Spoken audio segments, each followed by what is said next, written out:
Баршаңызға сәлем. Бүгін сіздермен жасалу жолы өте оңай әрі дәмді болып шығатын сүзбелі бәлішіммен бөлісетін боламын. Ең алдымен бізге құрғақ таза ыдысымызға жұмыртқа қантымызды миксердің көмегімен қант ерігенше жақсылап шайқайтын боламыз. Енді бізге жұмыртқалы массамызға айран, сұйық май қосып миксердің көмегімен шайқап аламыз. Біздегі жұмыртқалы массамыз дайын. Енді бізге құрғақ қоспаларымызды ұн қопсытқышты жақсылап араластырып, аз мөлшерде сұйық қоспамызға араластырып аламыз. Біздің массамыз дайын болды.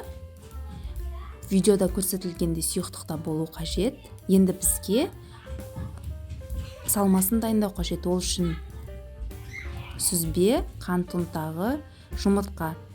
Біз бұны блендерде езіп аламыз. Дайын болған массаны кондитерлік қапшыққа салып шығамыз.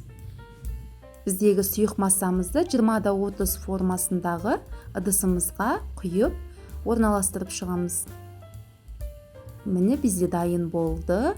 Енді бізге сүзбелі салмамызды пирогымыздың бетіне осылай орналастырып шығамыз. Енді пешімізді 180 градусқа қосып қоямыз.